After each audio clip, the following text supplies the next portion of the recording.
Hello everyone, I welcome you back to the channel Civil Spotlight, and today in the lecture L25 we are going to discuss the new chapter Soil Water, जिसके अंदर हम particularly पहला जो ये part है इसमें बात करेंगे occurrence of water in the soil। और जो मेन फोकस होगा वो इन टॉपिक्स पे होगा, structural water, solvate water, adsorb water जिसमें हाइग्रोस्कोपिक वाटर और फिल्म वाटर की बात होगी। पोर वाटर के बारे में देखेंगे, कैपिलरी इफेक्ट ऑफ वाटर देखेंगे, slaking of clay, bulking of sand, frost heave and frost boil का इफेक्ट भी देखेंगे। तो before beginning, this is all about me. I am here to guide you for the competitive exam. और अगर आपने अभी तक चैनल को सब्सक्राइब नहीं किया तो please subscribe it and please like the video, because आपके लाइक करने से नीडी स्टूडेंट की जब सर्च होती है यूट्यूब पे, उस पर वीडियो ऊपर उठ के उसको दिखने लगता है। और से शेयर भी कर दें। और मैं याद करा देता हूँ कि 25 ईयर्स ऑफ गेट, SSCG और ESE के क्वेश्चन आप लगा सकते हैं आफ्टर कंप्लीटिंग अ टॉपिक। सारे टाइप ऑफ क्वेश्चंस मैं डिस्कस करता हूँ। डायरेक्ट फार्मूला बेस्ड क्वेश्चंस आपको खुद करने होते हैं क्योंकि फार्मूला यहाँ पे डिस्कस किया जा चुका होता है। So without any delay, let's begin our lecture। तो सॉइल वाटर में हम बात करने वाले हैं occurrence of water in soil. मैंने सोचा थ्योरेटिकल कंसेप्ट की बजाय एक बढ़िया सा आप लोगों के लिए डायग्राम बना देता हूँ जिसमें आपको सब कुछ एकदम क्लियर दिख जाए। सपोज करो ये जो वाइट वाला है ये एक सॉलिड पार्टिकल है सॉइल का, तो यहाँ लिख भी दिया है मैंने वाइट वाला। इसके ऊपर आप देख रहे होंगे ब्लू सी एक लेयर है, ये लेयर हो गई एडजॉर्ब वाटर की। अब आपको याद होगा, आपने पढ़ा होगा दो वर्ड, एडजॉर्ब्ड और एक होता है एब्जॉर्ब्ड। एडजॉर्ब जो होता है ये सरफेस पे होता है और एब्जॉर्प्शन जो होता है वो पूरी बॉडी के अंदर होता है। तो हम यहाँ एड्जॉर्प्शन की बात कर रहे हैं, डी वाले की, एड्जॉर्ब्ड वाटर की। तो इसको भी आप फर्दर कैटेगराइज कर सकते हैं hygroscopic water and film water, जो कि हम डिटेल में देखेंगे। साथ साथ ये जो सॉलिड्स हैं इसके अंदर जो ये वाटर दिखाने की कोशिश की गई है इसी को हम कहते हैं स्ट्रक्चरल वाटर। यहाँ पे देखो मैंने एक स्पेशल कलर में, स्पेशली वे में दिखाया है सॉल्वेशन सेल को, जिसे बुक्स के अंदर कई बार सॉल्वेट वाटर भी दिया गया है, कई बुक्स में तो इसे मेंशन भी नहीं करते हैं। इसका कारण ये है कि ये हो भी सकता है और नहीं भी हो सकता, और इतना हो सकता है कि इसे नेग्लिजिबल मान लिया जाए, बट मैं इसको फिर भी डिस्कस करूँगा to give you the basic idea. अब इसके बाद आता है पोर वाटर, यानी कि जो एडजॉर्ब वाटर है इसके बाद जो वाटर मिलेगा वो मिलेगा पोर वाटर। अब आपको समझाने के लिए कि भाई ये पोर वाटर क्या है, इसके लिए दो तीन मैंने पार्टिकल बनाए, उनके ऊपर एडजॉर्ब वाटर दिखाया और फिर उनके बीच में दिखाया मैंने पोर वाटर। तो आप इसको जब बनाएंगे तो आपको समझ में आएगा, जैसे जैसे मैं डिस्कस करता चलूँगा कि किस चीज़ की क्या रिक्वायरमेंट है और उसकी क्या प्रॉपर्टी हैं। देखते जैसे स्ट्रक्चरल वाटर। स्ट्रक्चरल वाटर वो वाटर है जो कि केमिकली कंबाइंड है क्रिस्टल स्ट्रक्चर के सॉइल से, यानी कि ये वो वाटर है जो केमिकली बॉन्ड हो चुका है विद सॉलिड और इसे निकाला नहीं जा सकता है, एटलीस्ट ओवन ड्राइंग से। ओवन ड्राइंग कितने पे करते हैं अपन, 105 से 110 डिग्री सेंटीग्रेड के बीच में। इसके बीच में नहीं निकाल सकते हो आप स्ट्रक्चरल वाटर को। और इसको इवन 600 टू 800 डिग्री सेंटीग्रेड पे भी इवोपोरेट नहीं किया जा सकता। उसके बाद तो देखो चलने लग जाए, अगर वो इनऑर्गेनिक है, या ऑर्गेनिक हुआ तो वो लोअर टेम्परेचर पे ही बर्न करना स्टार्ट कर देगा, तब हो जाए तो हो जाए। बट स्ट्रक्चरल वाटर को बस इतना याद रखो, ओवन ड्राइंग से नहीं निकाला जा सकता। बात करते हैं अब सॉल्वेट वाटर की। बेसिकली मैं इसे कहूँगा सॉल्वेशन सेल। आपको ये समझाने के लिए कि भाई ये है वो है, इससे पहले मैं आपको थोड़ा बेसिक याद दिलाता हूँ। याद करो जो अपन मेटल आयन डालते थे, जैसे कि सोडियम क्लोराइड वगैरह, और कहते थे सोडियम अलग हो गया वाटर के अंदर, है ना, सोडियम Na+ यहाँ आपको दिख रहा होगा स्क्रीन पे। तो जैसे ही सोडियम और क्लोरीन आयन सपोज करो अलग अलग हो गए, तो ये जो वाटर का मॉलिक्यूल है, मैंने आपको समझाया है लास्ट लेक्चर में कि ये डाइपोल वाला काम करता है, यानी कि ऑक्सीजन थोड़ा सा अलग शिफ्ट हो जाएगा नेगेटिव और हाइड्रोजन एक तरफ शिफ्ट होकर पॉजिटिव। तो आप देख रहे हो यहाँ Na+ है, यानी कि कैटाइन है, तो उसको देख के जो एनाइन का जो बेसिक नेगेटिव पोर्शन चार्ज है वो उसकी तरफ क्या होगा, अट्रैक्ट हो जाएगा। तो ये जो रेड रेड में आपको दिख रहे हैं ये बेसिकली ऑक्सीजन है। तो इस तरीके से एक छोटी सी लेयर बन जाती है मॉलिक्यूल की, और आप कह सकते हो इसको घेर लेगी। 3D में सोचोगे तो ये कैसी हो गई, शेल जैसी हो गई, एक स्फीयर जैसा दिखेगा आपको। तो इसीलिए इसको कह देते हैं सॉल्वेशन शेल। अब आप याद करो लास्ट लेक्चर जो मैंने आपको दिया था क्ले मिनरलॉजी का, L2O4, अगर आपने नहीं देखा है तो प्लीज़ उसको ज़रूर देख लो। उसके अंदर मैंने बताया था कोलॉइड्स हो गए, उसके अंदर एक पर्टिकुलर चार्ज होता है। कुछ सॉइल के ऊपर जैसे जैसे फाइन सॉइल आती है उसके ऊपर चार्ज जो है डोमिनेंटली दिखना शुरू हो जाता है। तो वो क्या करेगा, अपोजिट चार्ज जो एटम है वाटर के उनको अपनी तरफ अट्रैक्ट करेगा। फॉर एग्जाम्पल ये रहा, ये देखो ये सॉइल का पार्टिकल है, फाइन सॉइल है तो नेगेटिवली चार्ज्ड है, कोलॉइड्स नेगेटिवली जनरली चार्ज्ड होते हैं। तो ये क्या करेगा, अपनी तरफ वही जो मैंने आपको बताया अभी सोडियम प्लस के साथ वैसा ही कुछ करेगा। यहाँ नेगेटिव है तो यहाँ हाइड्रोजन जो होंगे वो अट्रैक्ट हो जाएंगे। यहाँ पे जो मैंने ये डिफरेंट वॉयलेट से कलर में आपको दिखाया है, तो ये कोशिश की है समझाने की, देखो एक मॉलिक्यूल एक्चुअली छोटे से 200 मॉलिक्यूल की लेयर थिक जितना एक छोटी सी शेल बन जाएगी इसके ऊपर, उसी को कहते हैं सॉल्वेशन सेल या फिर सॉल्वेट वाटर। और इसको समझाने के लिए मैंने ये दिखाया, जैसे कि नेगेटिव है, ये रेड रेड कलर की ऑक्सीजन है, ये हाइड्रोजन हो गए, तो हाइड्रोजन हो गए पॉजिटिव चार्ज, नेगेटिव की तरफ लट्टू होंगे भाई, अट्रैक्ट होंगे, अट्रैक्ट होने लग गए। तो ये हल्का सा बॉन्ड फॉर्मेशन कर सकते हैं, आयोनिक बॉन्ड जैसा। तो ये क्या कर रहे हैं, अपने आप को अलाइन कर रहे हैं एज पर इलेक्ट्रोस्टैटिक्स। और इस तरीके से एक ये स्फीयर जैसा बना लेंगे। अगर आप 3D में सोचोगे इसको तो स्फीयर जैसा लगेगा।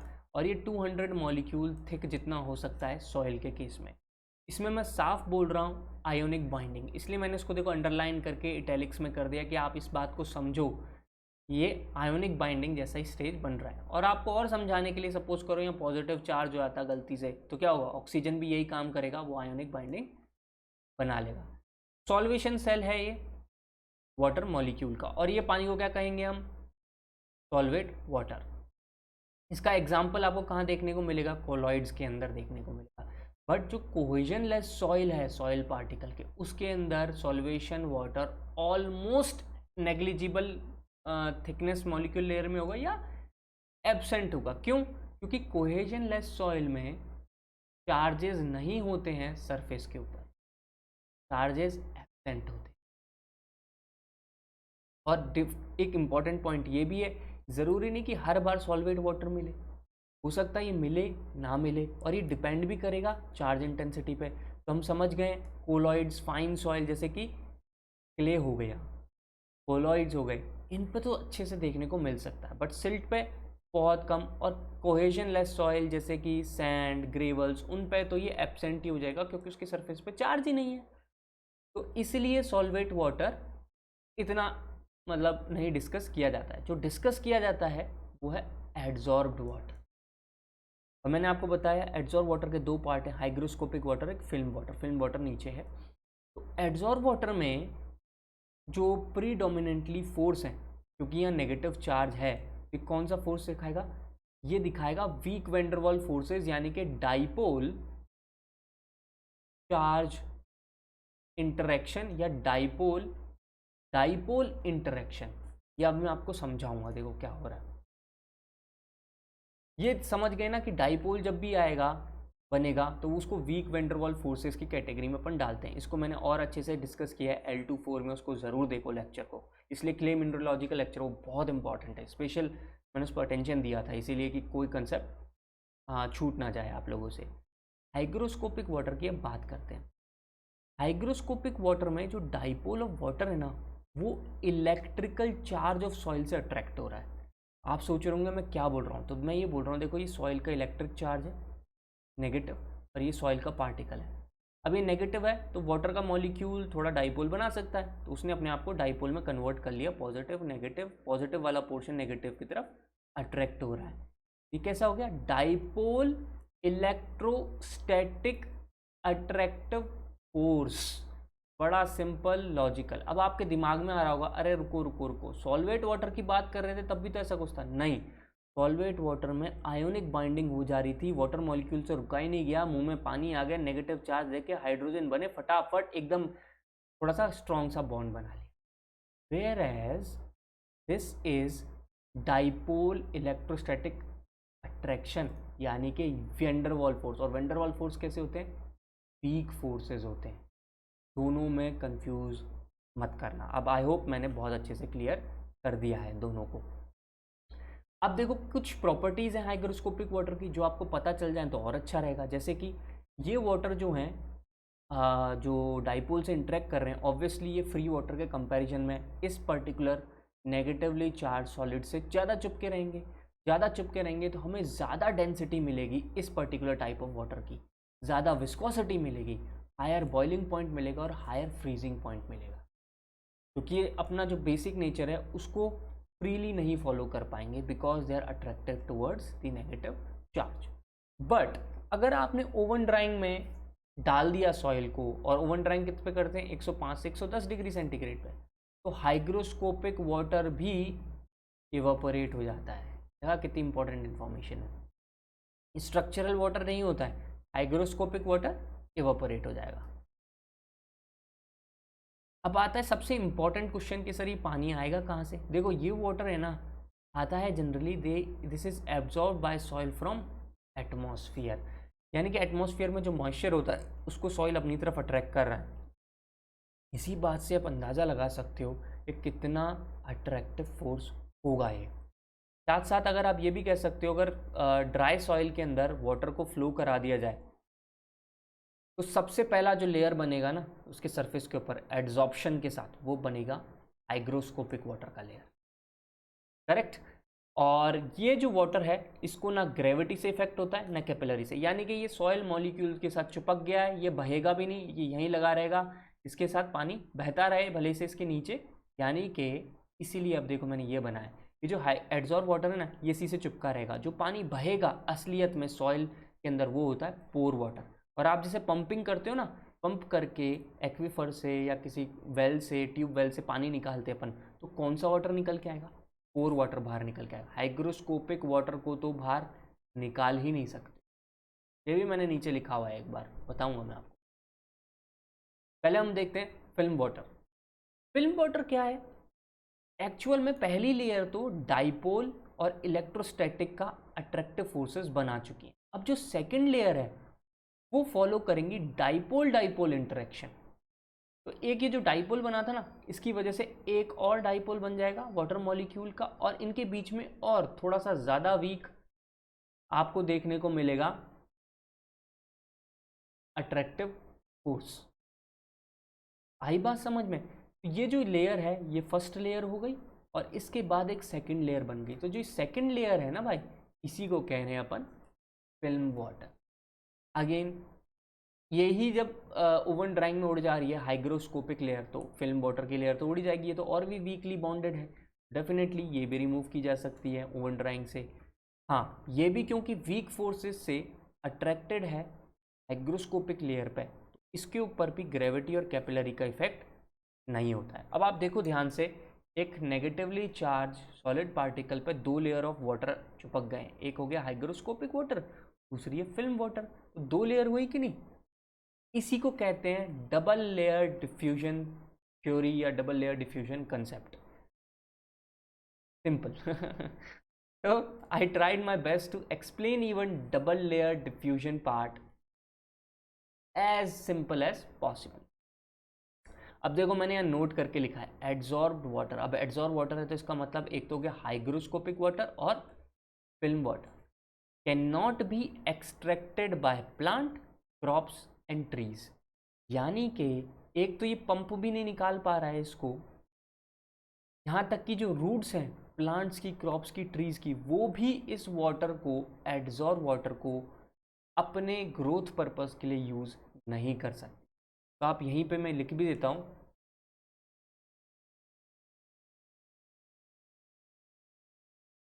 यानी कि ना तो पंपिंग से निकाल सकते हो आप एड्जॉर्ब वाटर, और ना फ्लोरा निकाल पा रहा है। अब बात करते हैं पोर वाटर की। चौथा जो पोर्शन है उसे कह रहे हैं पोर वाटर। अभी मैंने आपको समझाया पोर वाटर क्या है। ये वो फ्री वाटर है जो ग्रेविटी और कैपिलरी के इन्फ्लुएंस में बहेगा। क्यों? क्योंकि ये बाउंडेड नहीं है। डबल लेयर के बाद जो अट्रैक्शन का फोर्स है ना, वो हो जाता है नेग्लिजिबल, इतना कम कि अब जो इसके आगे का वाटर होगा ना, वो ग्रेविटी के अंदर, कैपिलरी के अंदर फ्लो होता रहेगा। यानी कि शॉर्ट में कहूँ तो उसके ऊपर जो हाइड्रोडायनेमिक फोर्सेस है ना, जो अपन पढ़ते हैं फ्लूइड मैकेनिक्स में, वो लगाए जा सकते हैं उस वाटर के। यही वो वाटर है that can be extracted by pumping from the soil and absorbed by roots, plants and trees.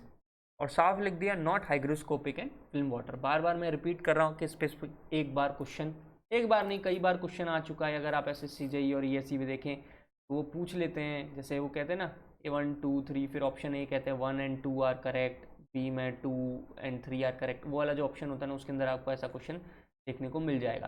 तो मैं उस क्वेश्चन की बजाय यही डिस्कस कर रहा हूँ और बार बार लिख के दे रहा हूँ आपको कि भाई समझ लो ये बात। ओके, अब बात करते हैं कैपिलरी वाटर की।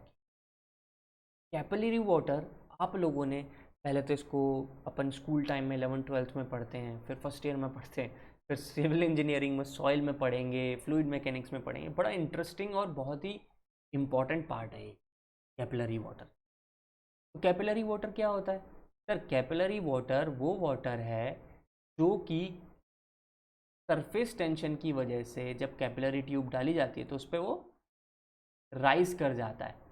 ठीक है, इसका एक बहुत अच्छा एग्जांपल मैं दिखाता हूँ। मैंने ये MIT की जो ओपन वेयर लेक्चर सीरीज़ हैं उनसे मैं काफ़ी कुछ सीख के आप कोशिश करता हूँ कि सिंपल वे में यहाँ दिखा सकूँ। तो उसी की एक फ़ोटो है जो कैपिलरी एंड ग्रेविटी के। बहुत सिंपल, इन्होंने एक बड़ी ट्यूब ली, उसके अंदर पानी भर दिया और यहाँ पे छोटी छोटी कैपिलरी ट्यूब डाल दिए। आप देख रहे होंगे पहले यहाँ रेड की थिकनेस थोड़ी ज़्यादा है, फिर कम हो गई, फिर और कम, फिर बहुत कम। एक्चुअली ये क्या है? रेडियस दिखा रहा है, रेडियस ऑफ ट्यूब। तो रेडियस ऑफ ट्यूब जितना कम होता जा रहा है ये ऊपर जाती जा रही है। ये देखो जो लेयर है मैंने येलो से मार्क कर दी है यहाँ पे। यहाँ पे देखो थोड़ा सा कैपिलरी राइज देखने को मिला, फिर और ज़्यादा, फिर और ज़्यादा और फिर और ज़्यादा। तो कैपिलरी राइज क्या होता है? अगर आपने बहुत पतली सी ट्यूब डाल दी है वाटर में तो वो राइज कर जाएगी। उसका एग्जाम्पल है उसकी प्रॉपर्टी जो है जिसकी वजह से ये होता है राइज, वो है सरफेस टेंशन। अब बात करते हैं कि रियल लाइफ में जब हम, ऑब्वियसली सॉइल मैकेनिक्स के रिलेटेड ही बात करूँगा, उसके अंदर भी ऐसा होगा? मैं कहूँगा बिल्कुल हाँ। जैसे ही वाटर को, सपोज करो इस ट्यूब में एक तरफ सैंड है, नीचे देखो ये लिखी हुई है सैंड, क्ले और सिल्ट। सैंड के अंदर वॉइड्स थोड़े बड़े हैं तो ज़्यादा बड़ा हो गया, ज़्यादा बड़ा रेडियस होगा तो हल्का सा राइज है, तो देखो छोटा सा राइज दिखा हुआ है इसका। क्ले के वॉइड्स बहुत पतले हो गए, ज़्यादा पतला होगा तो वो छोटी रेडियस वाली ट्यूब को रिप्रेजेंट करेगा। तो देखो कितना ज़्यादा राइज देखने को मिल रहा है एज कम्पेयर टू सैंड। और सैंड और क्ले के बीच के वॉइड्स किस में होते हैं? सिल्ट में। तो सिल्ट में देखो बीच का सा राइज मिल रहा है, सैंड से ज़्यादा, क्ले से कम। करेक्ट। तो this is the practical way of representation of capillary water in soil.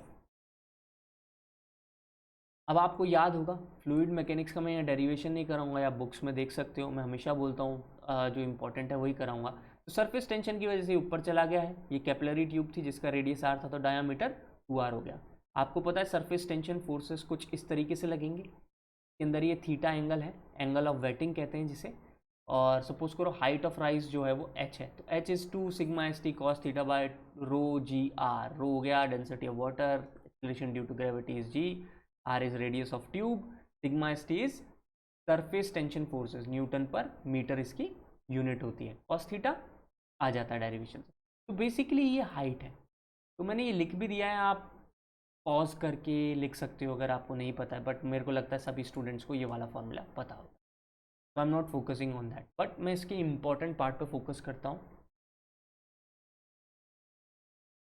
वो ये है कि सॉइल के अंदर तो पार्टिकल्स हैं इरेगुलर शेप के, कभी वॉइड ज़्यादा हो जाएगा पीयूष, कभी कम हो जाएगा। अब क्या करें यार? इसी चीज़ को एड्रेस करने के लिए यहाँ पे हमने 2 वेज चूज़ किए। इस सॉइल के अंदर जो वॉइड का रेडियस है वो कांस्टेंट नहीं है, तो अब क्या करें? तो सबसे पहला मेथड है वो ये कहता है कि जो डायामीटर ऑफ पोर्स है ना, उसको मान लो 20% ऑफ इफेक्टिव ग्रेन डायामीटर, यानी कि 0.2 टाइम्स D10। मैंने D10 पढ़ा है ना, इफेक्टिव डायामीटर किसका है, डायामीटर ऑफ पोर। पोर मतलब वॉइड्स ऑफ सॉइल है, उसका डायामीटर 20% मान लो। एक दूसरा है हेजन फॉर्मूला, ये ज़्यादा बेटर माना गया है। इसमें डायरेक्ट इसने हाइट बता दी, राइज ऑफ कैपिलरी वाटर की हाइट जो है किसी constant C divided by void ratio divided by effective diameter of grain, ये हो गया। तो ऐसा करने से हाइट मिल गई इस भाई को, ये एम्पेरिकल फॉर्मूला है। C जो है वो एम्पेरिकल कांस्टेंट है, जिसकी वैल्यू 0.1 से 0.5 सेंटीमीटर, यूनिट जो है इसकी सेंटीमीटर स्क्वायर, उसके बीच में रहती है। और ये दो पार्ट से आप निकाल सकते हो बेसिकली कि राइज क्या हुआ। अब आप सोच रहे होंगे यहाँ तो डायरेक्ट दे दिया, यहाँ से कैसे निकालेंगे। ये जो डायामीटर ऑफ पोर है ना, यही बन जाएगा आपका इस पर्टिकुलर में, ये जो R है, this is diameter of pore divided by 2, और उस फॉर्मूले में रख के आप निकाल सकते हैं rise of capillary water in soil. Theoretically, practically नहीं, प्रैक्टिकली तो लैब में अपने को टेस्ट करना पड़ेगा। तो ये बहुत मैं कहूँगा टू द स्पेसिफिक पॉइंट मैंने एग्जाम पॉइंट ऑफ व्यू से कैपिलरी वाटर को यहाँ पे डिस्कस किया है। अब हम बात करते हैं स्लैकिंग ऑफ क्ले की। अब ये क्या चीज़ है भाई, स्लैकिंग ऑफ क्ले रिप्रेजेंट करता है अगर आपने जो ड्राई क्ले है उसको पानी में डाल दिया। ये देखो, ये पानी है, बना देता हूँ, इसके अंदर आपने डाल दी क्ले, तो इसके साथ क्या होगा, ये फूल जाएगी, टूट जाएगी, क्या होगा वो देखते हैं। If a clay soil which has been dried well above shrinkage limit, well below, sorry above नहीं, बिलो श्रिंकेज लिमिट, मैंने आपको पढ़ाया है ये वाला आइटलबर्ग्स लिमिट, इसके अंदर श्रिंकेज लिमिट है, इसके बाद वॉल्यूम में कोई चेंज नहीं होता है। इसका मतलब वो सॉइल का जो सेचुरेशन है वो 100% से कम हो गया, वेल बिलो श्रिंकेज लिमिट है, यानी कि मिनिमम वॉल्यूम जो अचीव की जा सकती थी सॉइल की वो अचीव कर ली गई है। अब इस सॉइल को तुमने पानी में डाल दिया, कौन सी है ये, क्ले सॉइल है, क्ले, याद रखना। तो इसके साथ क्या होगा, जैसे आप पानी में डालते हो ना, ये डिसइंटीग्रेट हो जाएगी छोटे छोटे वेट सॉफ्ट मास के अंदर, यानी कि बिखर जाएगी। ये वाटर के अंदर जैसे ही ड्राई क्ले डाली तो छोटे छोटे पोर्शन में टूट गई, और ऑब्वियसली पानी था तो एब्जॉर्ब करके सॉफ्ट वेट मास बन गई। इस पूरे प्रोसेस को ही कहते हैं स्लैकिंग ऑफ। अब सवाल आता है भाई ऐसा क्यों हो गया यार, उसका रीज़न भी मैंने यहाँ लिखा हुआ है। क्योंकि जब आपने इसको ड्राई कर दिया ना, मिनिमम वॉल्यूम अचीव की, तो वॉइड्स तो रह ही जाते हैं, तो मैं बता चुका हूँ। तो वॉइड्स में एयर एंटर कर लेती है जब आपने इसको ड्राई किया। अब एयर एंटर कर चुकी है, ठीक है, ये सॉइल का पार्टिकल, इसमें एयर एयर एयर एयर पड़ी हुई है। सॉइल का पार्टिकल क्या ना, सॉइल का मास है, मतलब क्लस्टर है, इसके अंदर एयर है। अब जैसे ही आप इसको पानी में डालोगे तो ये वॉइड क्या करेंगे, इन पे प्रेशर पड़ेगा, पानी इनमें घुसने की कोशिश करेगा। ये क्लस्टर है, क्लस्टर मतलब बहुत सारे पार्टिकल्स का मावड़ा, उसके बीच में वॉइड्स पड़ा है। अब वाटर चारों तरफ से घुसने की कोशिश कर रहा है, तो ये क्या करता है, इतना प्रेशर बना देता है इस पर्टिकुलर क्लस्टर पे कि वो इस प्रेशर के अंदर एक्सप्लोजन जैसे ब्लास्ट आउट कर देते हैं, यानी कि छोटे छोटे पार्टिकल, ये क्लस्टर था, छोटे छोटे पार्टिकल बिखर जाते हैं। तो इसका कारण ये नहीं है कि ये वाटर को एब्जॉर्ब नहीं कर रही है, बहुत तेज़ी से एब्जॉर्ब कर रहे हैं, बट जो वाटर का प्रेशर है, क्योंकि कोई भी क्लस्टर है वो तेज़ी से अगर वाटर को अपनी ओर खींच रहा है तो वाटर उस पर प्रेशर लगाएगा। जैसे ही प्रेशर लगाएगा ये छोटे छोटे पार्टिकल ब्लास्ट आउट हो जाएंगे और इंडिविजुअल वेट सॉइल मास बना लेंगे। तो ये हुई क्ले से रिलेटेड इंफॉर्मेशन, जिसे कहा गया स्लैकिंग ऑफ क्ले। अब बात करते हैं सैंड के बारे में, इसे कहते हैं बल्किंग ऑफ सैंड। अगर ड्राई मास ऑफ सैंड है ना, उसको पार्शली मॉइस्चर्ड किया जाए, मतलब उसमें मॉइस्चर कंटेंट पार्शली हो, कितना हो, 5 to 8% हो, तो ये देखा गया है कि जो वॉल्यूम है ना वो 20 to approximately you can say 40% तक इंक्रीज कर जाती है। और मैंने देखो बड़ा बड़ा लिखा है, when dry mass of soil is partially moistured the volume of sand increases. इसी फिनोमिना को कहते हैं बल्किंग ऑफ सैंड, यानी कि जो सैंड है वो बल्क कर गई है, उसका वॉल्यूम बढ़ गया है। और मैंने देखो कितनी इन्फॉर्मेशन भी यहाँ लिख दी कि 5 to 8% के केस में 20 to 40% का इंक्रीज होता है। और इसका एक ग्राफ भी है, ये देखो, coarse sand, medium sand, fine sand. Fine sand में 5% के आसपास और फिर ये 8% के आसपास। देखो कितना बड़ा वॉल्यूम में चेंज आ गया, percentage, sorry, increase in volume percentage.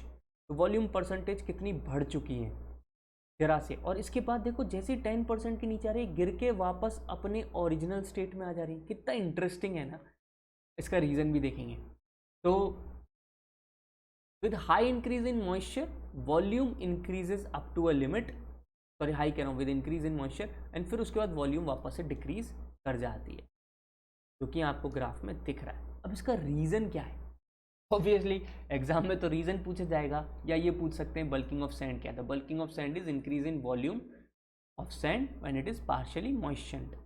अब इसका रीज़न क्या है? इसका रीज़न है जैसे ही मॉइस्चर कंटेंट इंक्रीज होता है, ड्राई सैंड के अंदर एक लेयर बन जाती है वाटर की, उसके सरफेस पे, एडजॉर्ब वाटर की। बिल्कुल सही समझ रहे हो, अभी तक जो हमने पढ़ा है वही। इसकी वजह से क्या होता है, ये पार्टिकल्स एक दूसरे को पुश करने लगते हैं और बना लेते हैं हनी कॉम्ब स्ट्रक्चर। ये देखो मैंने यहाँ पे ये बनाया भी है। ये बिल्कुल ड्राई सैंड थी, 5 to 8% मॉइस्चर आया, इसके बाद इन सब ने क्या किया, अपने सरफेस पे वाटर को एडजॉर्ब किया। मैं वापस बोल रहा हूँ, एडजॉर्ब किया, और उसके बाद खुद को अरेंज कर लिया इन्होंने किस में, हनी कॉम्ब स्ट्रक्चर में। और लास्ट लेक्चर जो कि L24 था, मैंने हनी कॉम्ब स्ट्रक्चर की पूरी प्रॉपर्टी समझाई थी। इसके अंदर वॉइड्स आ गए हैं। अब देखो बड़े वॉइड्स हो गए हैं एज़ कम्पेयर टू हीप से, तो क्या होगा, वॉल्यूम ज़्यादा दिखेगी। अब आपको बुक्स के अंदर इस पर्टिकुलर फिनोमिना को किस नाम से रिप्रेजेंट किया गया है? कहा गया अपरेंट कोहेजन या कैपिलरी एक्शन। आप समझ सकते हैं कि पानी जो है एड्जॉर्ब हो गया है, अब इनके अंदर कोहेसिव फोर्सेस अपेरेंटली आ जाते हैं, जिसकी वजह से ये सिल्ट के अंदर जो होने वाला हनीकॉम्ब स्ट्रक्चर था ना, वो बना लेते हैं। इसलिए इन्होंने कहा अपेरेंट कोहेजन। अपेरेंट इसलिए कि कुछ टाइम के लिए है, कुछ परसेंटेज ऑफ मॉइस्चर कंटेंट के लिए, ये हमेशा नहीं एग्जिस्ट करते, क्योंकि कोहेजन लेस सॉइल है सैंड, सैंड में तो हो ही नहीं सकता है, ये बात तो हमको पता है। बस इस पर्टिकुलर मॉइस्चर कंटेंट में एक कोहेजन डेवलप हो रहा है, ऑब्वियसली इसे कहा गया अपेरेंट कोहेजन, या फिर इसको कहा गया capillary action effect. Of capillary action effect इसलिए क्योंकि देखो ये ग्राउंड है और इसके अंदर ग्राउंड वाटर टेबल है, तो इसके नीचे तो सैचुरेटेड है सॉइल, और इसके ऊपर जो सॉइल है ना वो ड्राई है। अब इसके अंदर क्या होगा, पानी कैपिलरी एक्शन से ऊपर आएगा, जैसे ट्यूब में चढ़ता है, और यहाँ के पार्शियली सैचुरेट कर देगा इस सॉइल को। पार्शियली सैचुरेट करेगा तो कैसा हो जाएगा, ऐसा वाला स्ट्रक्चर अचीव करने की कोशिश करेगी सैंड। इसी वजह से इसको कैपिलरी एक्शन कहा गया है when it comes to field soil. अब आपके दिमाग में आना चाहिए कि सर सैंड की बात कर ली आपने, सैंड को जब पढ़ाया था पार्टिकल साइज तो 3 पार्ट में डिवाइड कर दिया था। अपन ने कहा था फाइन सैंड, फिर मीडियम सैंड, फिर कोर्स सैंड। तो किसमें बल्किंग ऑफ सैंड का इफेक्ट ज़्यादा है, डोमिनेंट है? मैं कहूँगा फाइन सैंड में सबसे ज़्यादा है और सबसे कम कोर्स सैंड में। अब इसको मैंने आपको ग्राफ में भी दिखाया हुआ है। ये छोटी छोटी इन्फॉर्मेशन है, यही पूछते हैं यार एग्जाम में कि बल्किंग ऑफ सैंड क्या है, ये है सर वॉल्यूम इंक्रीज हो गया। इसका रीज़न क्या है, या तो रीज़न ऐसे दे दिया या एक लाइन में दे दिया। दूसरी बात, किस में सबसे ज़्यादा होगा, मतलब तीसरी चौथी बात जो भी है ये, तो आप कहेंगे सबसे ज़्यादा फाइन सैंड में और सबसे कम कोर्स सैंड में। यही क्वेश्चन होते हैं, तो मैं हर एक चीज़ आपको यहाँ पे दिखा रहा हूँ। चलो अब एक और एक्शन है, वाटर से रिलेटेड है, कैपिलरी एक्शन से, और बड़ा इंटरेस्टिंग है और इम्पॉर्टेंट है। इस पर भी कई बार क्वेश्चंस देखे गए हैं, तो उसको भी डिस्कस कर लेते हैं, जिसे मैं कहा और पढ़ा जाता है फ्रॉस्ट एक्शन के अंदर। तो फ्रॉस्ट एक्शन क्या है? फ्रॉस्ट एक्शन के अंदर एक पार्ट है फ्रॉस्ट हीव और फ्रॉस्ट बॉयल। ये दोनों क्या चीज़ है और इन दोनों का क्या इफेक्ट है, वो देखने की हम अब कोशिश करें। फ्रॉस्ट हीव, फ्रॉस्ट हीव क्या होता है, जब ऐसी एरियाज लाइक इंडिया की बात करूं तो हिमालयन रीजन, जहाँ सर्दियों में टेम्परेचर बिलो 0 डिग्री सेंटीग्रेड चलाएगा। ऐसे में क्या होगा, इसे कहते हैं सब फ्रीजिंग टेम्परेचर। ऐसे टेम्परेचर पे वाटर क्या करने लगता है, फ्रीज करने लगता है। अब जब वाटर फ्रीज करने लगता है तो वो बन जाएगा आइस क्रिस्टल के फॉर्म में। सॉइल के अंदर है वॉइड्स, और वॉइड्स के अंदर क्या है, वाटर। अब ऐसे टेम्परेचर में वो भी फ्रीज करेगा, है ना। जब वो फ्रीज करेगा तो उसी को कहेंगे हम फ्रॉस्ट हीव। बट आपको ये बताना चाहता हूँ इसको ओवरऑल इफेक्ट क्या है, विद रीज़न भी समझाऊंगा। यहाँ पे पूरा प्रोसेस मैंने लिखा हुआ है, तो देख सकते हैं जब टेम्परेचर फ्रीजिंग पॉइंट तक पहुँच जाता है, वाटर जब आइस में कन्वर्ट हो जाएगा सॉइल के अंदर, इन सॉइल की बात कर रहा हूँ मैं यहाँ पे, है ना। तो क्या होगा, जो ग्राउंड वाटर फ्लो है ना वो ऊपर की तरफ हो जाएगा। बड़ा इंटरेस्टिंग है ये पॉइंट, तो नीचे दिखाऊंगा कैसे। और जहाँ पे आइस क्रिस्टल बन चुके हैं ना, वहाँ पे वॉल्यूम ऑफ सॉइल इंक्रीज हो जाएगा। अब आप सोच रहे होंगे यार ये चीज़ तो बता सकते हो, क्योंकि बचपन से ही पढ़ाया जाता है जो आइस है उसकी वॉल्यूम अबाउट 9% हायर होती है एज कंपेयर टू वाटर। ये चीज़ पढ़ रखी है बिल्कुल। जो फ्रॉस्ट हीविंग है ना, it may lead to the cracking of structure also. अब ये कैसे होगा, नीचे देखते हैं। तो सबसे पहले आप दो चीज़ यहाँ पे देखो, अगर फ्रॉस्ट हीविंग हो रही है यानी कि आइस में कन्वर्ट हो रहा है वॉइड्स के अंदर का प्रेजेंट पानी, तो एक तो ग्राउंड वाटर ऊपर जाएगा, और दूसरा जहाँ जहाँ आइस बनती जाएगी वहाँ वॉल्यूम इंक्रीज होती जाएगी। उसका रीज़न तो आपको आइस के फॉर्मेशन से दिख रहा है। पर ये क्या है भाई, ये क्यों है, ये दिखाता हूँ। देखो, जैसे ही वाटर जो कोर्स में वो फ्रीज होना स्टार्ट करता है, तो वो बना लेगा अपने आप को आइस क्रिस्टल कहूँ या आइस शीट्स कहूँ, सिंपल मतलब आइस लेंसेज भी कहते हैं आपको, आइस लेंस भी काफ़ी जगह लिखा मिलेगा। तो आइस लेंस बना रहा है। तो जब ये अपने अंदर आइस लेंस या आइस का फॉर्मेशन करता है पोर्स में, तो ये नीचे का वाटर है ना उसके अंदर एक सक्शन लगना स्टार्ट हो जाता है, क्योंकि ऊपर से तो आइस ने ब्लॉक कर दिया, नीचे का पानी जो है उसको ये फील होगा कि भाई ऊपर लो प्रेशर है, हम हाई प्रेशर पे, तो चलो भाई ऊपर की ओर। तो इसी वजह से एक सक्शन डेवलप हो जाता है, जिसकी वजह से ग्राउंड वाटर जो है ऊपर की ओर मूव करना स्टार्ट कर देता है। जैसे जैसे ज़्यादा वाटर ऊपर पहुंचने लगता है, वो भी आइस के साथ मिलके जमना शुरू हो जाता है, और इस तरीके से आइस का फॉर्मेशन ग्राउंड में नीचे पेनिट्रेट करता है और ग्राउंड वाटर ऊपर की ओर चलता है। अब इसको देखो डायग्राम से मैंने यहाँ पे समझाने की कोशिश की है। यहाँ पे ये था फ्रॉस्ट फ्रंट, यहाँ पे जो पानी है ना टॉप सरफेस में, यहाँ पे बहुत ज़्यादा ठंड पड़ने लगी तो ये बन गया आइस।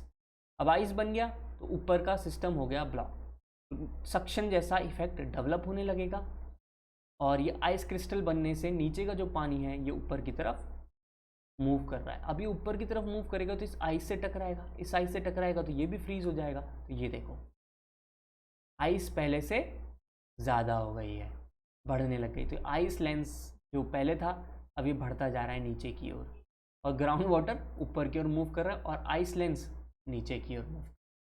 तो कई बार ऐसा क्वेश्चन आ सकता है कि फ्रॉस्ट हीव में आइस का फॉर्मेशन तो नीचे की तरफ चलता है और ग्राउंड वाटर टेबल का फ्लो ऊपर की तरफ। इसको मैंने बहुत क्लियरली यहाँ पे मेंशन कर दिया है।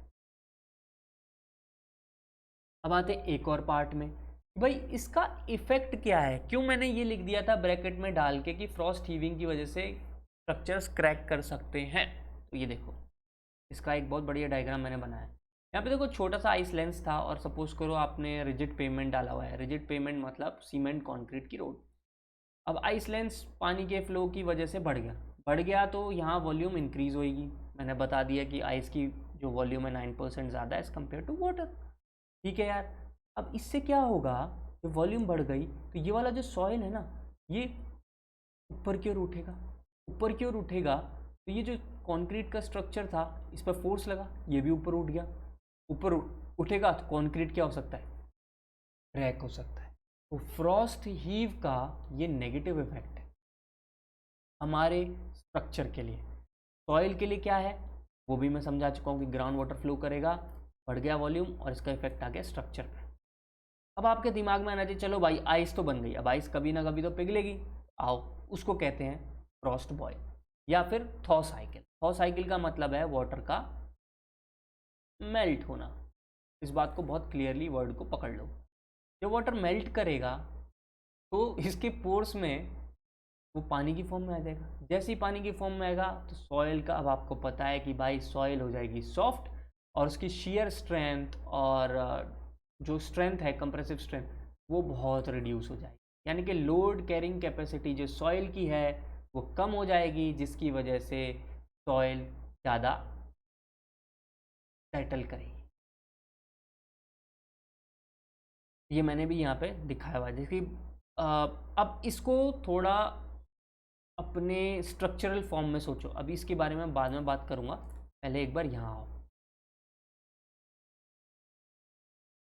ये जो फ्रॉस्ट बॉयल है इसका इफेक्ट क्या हुआ? पॉट होल फॉर्मेशन हो जाएगा फ्लेक्सिबल पेमेंट में, settlement of payment and structure होगा। क्यों? क्योंकि देखो आइस लेंस बन गया था, पहले तो बन रहा बढ़ गया ये, अभी इसको पिघला दो तुम थॉ साइकिल करके वाटर बना दो, तो इसके ऊपर जो भी लोड आएगा इसकी वजह से यहाँ एक्सेसिव सेटलमेंट हो गया रिजिड पेमेंट का। और या फिर अगर आपने किसी घर की फाउंडेशन डाली हुई है तो उसमें सेटलमेंट देखने को मिलेगा। दूसरी इंपॉर्टेंट बात है, मैंने यहाँ लिखा है पॉट होल्स। फ्लेक्सिबल पेमेंट में मैं पढ़ा चुका हूँ, जाके आप उसमें चेक कर सकते हैं। हाईवे वाले में प्लेलिस्ट खोल के आप हाईवे चला सकते हैं। उसके अंदर पहले ये सबग्रेड होता है, फिर होता है सब बेस, फिर होता है बेस कोर्स और फिर होता है वियरिंग कोर्स। ये सब ग्रेड में अगर पानी चला गया तो वो हो गया सॉफ्ट, तो ऊपर से जो भी लोड आएगा उसको सेटल करा देगा। तो इसकी जो लोड कैरिंग कैपेसिटी है वो गिरने लगेगी। जो टॉप की लेयर है ना ये वियरिंग कोर्स की, इसके ऊपर जब व्हीकल मूव करेगा तो और ये थोड़ा एब्रप्ट सेटलमेंट कह दो, इसे कहते हैं सब्सिडेंस, जो मैं पढ़ा चुका हूँ।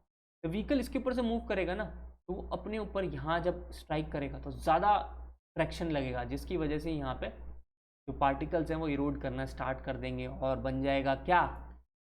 Pot whole. अब बात करते हैं, ठीक है थॉ साइकिल से ये समझ में आ गया कि सर स्ट्रक्चर सेटल कर रहा है, पॉट होल्स बन रहे हैं, सब नेगेटिव इफेक्ट आ रहा है, ठीक। बट ये किस टाइप की सॉइल में प्रीडोमिनेंटली देखने को मिलेगा? वो आंसर है silty soil. Silty soil is more susceptible to frost boil than sand and clay. अब ऐसा क्यों? इसका कारण है, जो से सैंड से उठाओ, सबसे पहले सैंड लेते हैं। सैंड के अंदर क्या होता है? बड़े पोर्स होते हैं, तो वाटर क्या है जल्दी नीचे पेनिट्रेट कर जाता है, तो वहाँ पे ड्रेन आउट जल्दी कर सकता है in case of sand. Clay क्या होते हैं, सॉरी सिल्ट क्या होती है? थोड़ा स्लो होती है वाटर को ड्रेन करने के मामले में। जबकि जो क्ले होती है ना उसमें तो बहुत कम इफेक्ट होता है फ्रॉस्ट बॉयल का। इसका भी रीज़न मैं बताऊंगा। इसका रीज़न मैंने यहाँ लिखा हुआ है, clay doesn't have enough ice to so कि वो मेल्ट आउट ही नहीं होगा। जब आइस इनफ नहीं है तो मेल्ट आउट क्यों होगा? लिख भी दिया मैंने कि जब आइस ही नहीं है तो वो ढंग से क्या मेल्ट आउट करेगा। तो अब आपके दिमाग में आ रहा होगा कि सर ठीक है अपने को तो अपना स्ट्रक्चर बचाना है, तो प्रिवेंटिव मेजर क्या रखें फ्रॉस्ट बॉयल के लिए? बहुत सिंपल है यार, कुछ नहीं। एक तो आप कैपिलरी को वॉइड करो, क्योंकि कैपिलरी से पानी ऊपर आया है, कैपिलरी से पानी आएगा, इसको भाई फ्रीज ही नहीं होगा पानी, तो फ्रॉस्ट बॉयल होगा ही नहीं। पहला काम हो गया कि प्रॉपर ड्रेनेज पहुंचा दो ताकि कैपिलरी हो ही नहीं।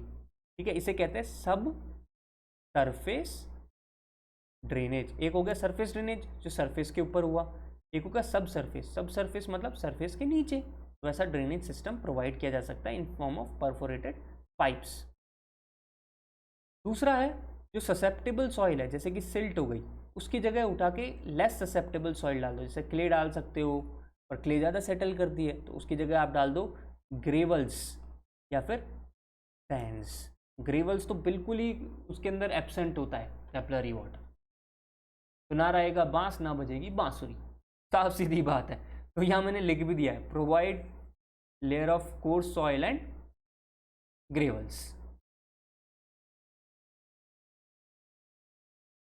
अभी तक यहाँ तक बात आपको काफ़ी हद तक मुझे लगता है समझ आ गई। अभी अपन एक पार्ट और ये समझते हैं कि क्ले के अंदर इफेक्ट इतना कम क्यों है जबकि उसमें कैपिलरी राइज बहुत ज़्यादा था।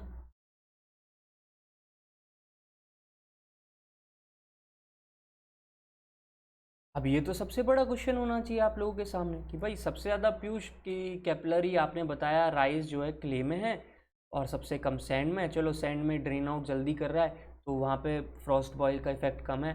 सिल्ट में चलो आपने कह दिया बीच में मान लेंगे, पर क्ले में क्यों नहीं? क्ले की एक सबसे बड़ी प्रॉब्लम ये है, क्ले जो है ना ये पोरस तो है बट ये लेस परमिएबल है। ये क्या करता है, अपने साथ जो वाटर है ना इसको ये कोहेसिव फोर्सेस के कारण उनको बीच में फंसा के रखता है काफ़ी टाइम, जिसकी वजह से जो फ्रॉस्ट का इफेक्ट है यानी कि स्पेशली हीव यानी कि आइस लेंस बनने का जो प्रोसेस है वो बहुत स्लो और इनइफेक्टिव हो जाता है इन केस ऑफ क्ले। तो क्ले के अंदर लेस परमेबिलिटी है। पोरस का मतलब होता है इसके अंदर वॉइड्स हैं। परमेबिलिटी है कि कितनी आसानी से ही अपने पानी को बहने दे या अपने पानी पे किसी टाइप का इफेक्ट आने दे। तो उस चीज़ पे क्ले बहुत ही ज़्यादा स्ट्रिक्ट है। आप ये मान सकते हो कि क्ले जो है वो अपने पानी को जल्दी से छोड़ने नहीं देता है। तो जैसे गांव के बच्चों से पूछोगे यार क्ले सॉइल है ना वो जल्दी, जैसे कि ब्लैक कॉटन सॉइल, उस पर से पानी निकालना बहुत मुश्किल का काम होता है as compare to sand. Sand में प्रेशर लगाओगे पानी बाहर निकल के आएगा, है ना। क्ले में से करोगे बहुत ही मुश्किल है। इसके लिए मतलब लार्ज क्वांटिटी में वाटर निकालने के लिए अलग अलग वेज भी यूज़ करने पड़ते हैं। तो ये बात अच्छे से अब आप लिख सकते हो कि क्ले के अंदर फ्रॉस्ट हीविंग का इफेक्ट है वो मिनिमम है। क्यों? क्योंकि ये लीस्ट परमिएबल है। फिर जो फ्रॉस्ट बॉयल है उसके अंदर भी क्ले के अंदर ये इफेक्ट नहीं मिलेगा, क्योंकि जब आइस ही नहीं बनेगी ढंग से तो वो मेल्ट ही क्यों होगी। तो ये रीज़न है हमारे फ्रॉस्ट बॉयल और फ्रॉस्ट हीविंग के। तो गाइज़ मैंने यहाँ पे आप लोगों के लिए सॉइल वाटर से रिलेटेड सब कुछ एक साथ इकट्ठा कर दिया। कोशिश मेरी ये थी कि सारे टाइप ऑफ जो कंसेप्ट है आपको एक ही लेक्चर में मिल जाए फॉर सॉइल वाटर। तो बिफोर लिविंग मैं आपसे फिर से रिक्वेस्ट कर रहा हूँ इस चैनल को ज़रूर लाइक कर दें।